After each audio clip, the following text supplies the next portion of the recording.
So I was gonna move it one more this way. So we've completed 2 paths. Right. But we don't have enough spaces left over here to have the chicken tractor between now and Friday, or this week Saturday when we butcher them. So I'm just gonna move them one more lane over, and that'll give us 3 additional spots to keep the chicken tractor off the gravel. That works. So help me move it this way.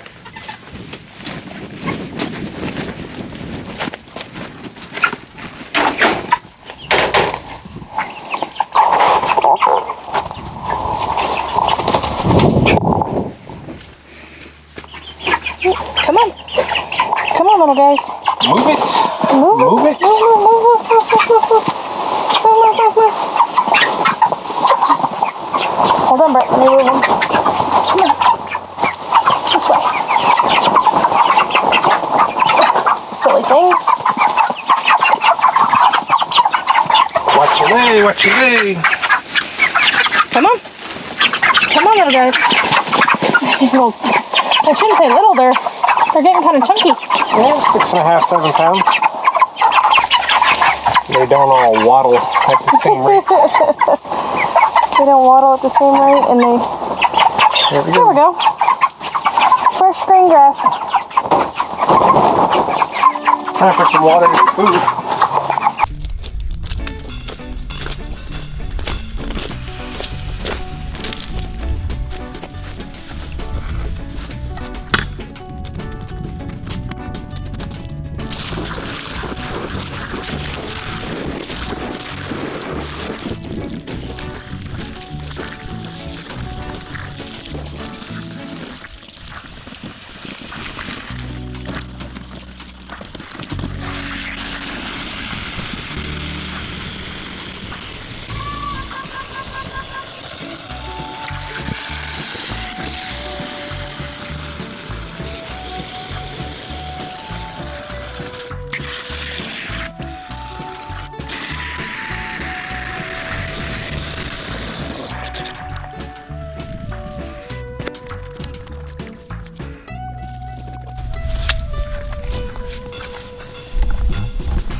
So last night was our first frost of the year. I mean, October 31st, and we had 32 degrees here this morning at about 4:30 a.m., which was actually November 1st. Yep.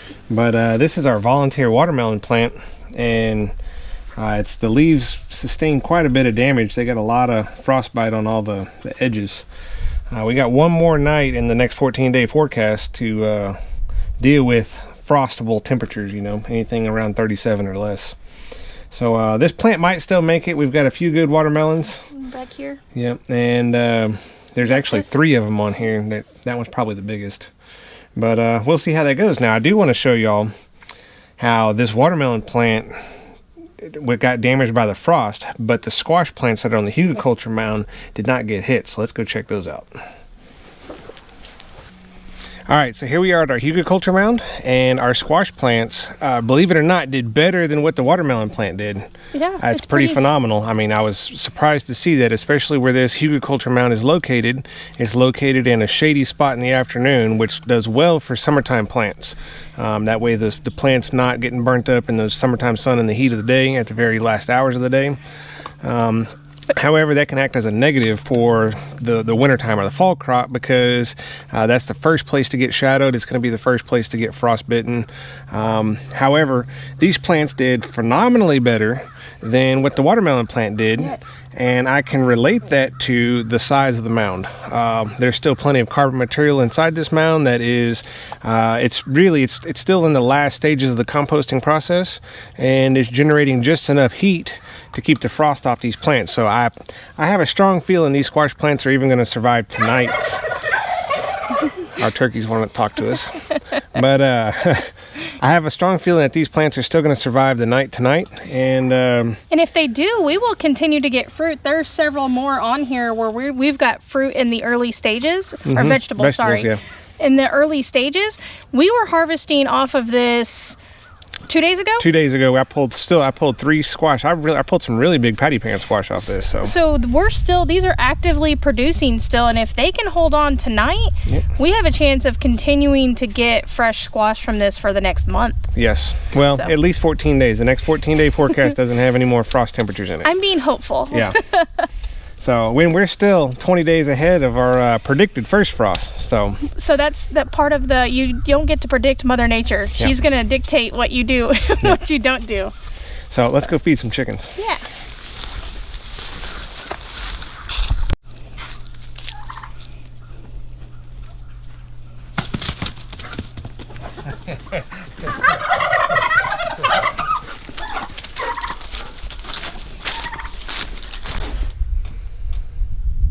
All right, so before we go feed the chickens, we got a little settlement to settle out here. Yep, at the time of filming this video, we have closed the voting on the pumpkins from the last video, and Brent has won. Yep. So he gets bragging rights for the next year. I'll have to up my game on pumpkins.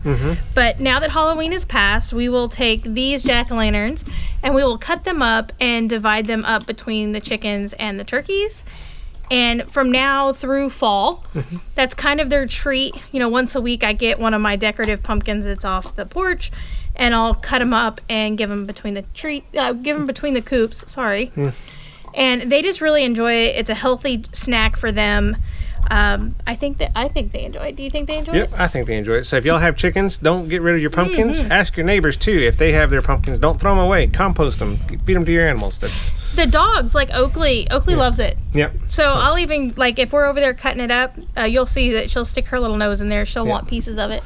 So this is the last day for our jack-o'-lanterns. Let's go feed some chickens now. There we go.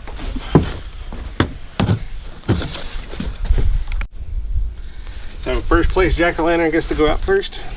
Sure. No more.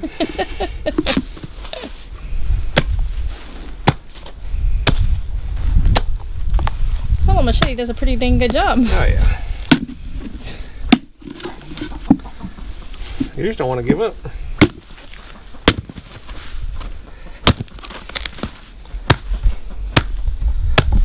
Feed away. So before we take these in the coop and disperse them, this is exactly how we cut up our pumpkins, and this is why we had a volunteer pumpkin plant growing right here this year. Now, so we're not going to get a volunteer pumpkin plant obviously from this pumpkin because there's no seeds. Right. But this is where we'll cut up the rest of our pumpkins all throughout the fall, and hopefully we'll end up with another volunteer plant. Yep. Here, I'll give her a piece. Just for you. She's gone.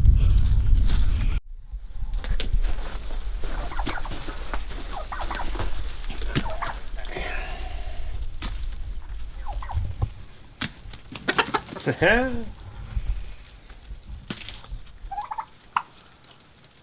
do y'all know about that?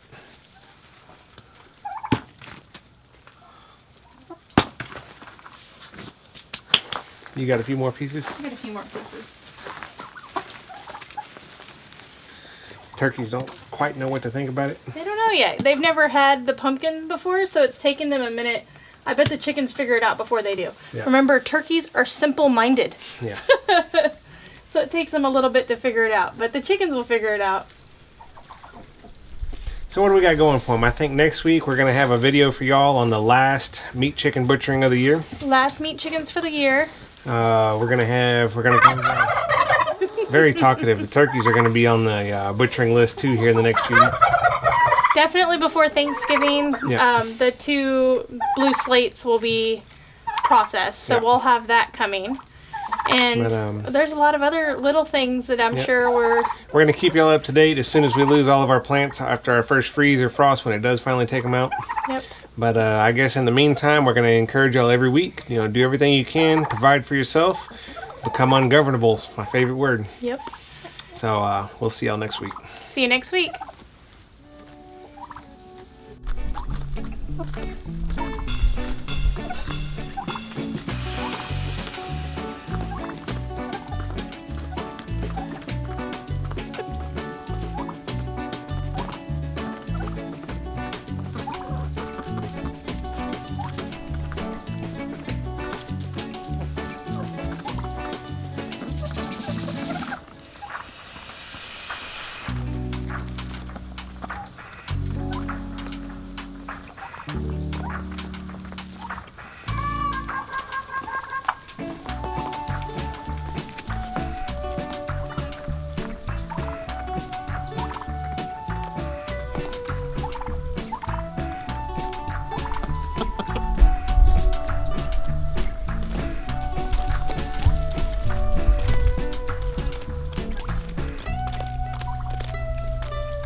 That's gonna be wrong.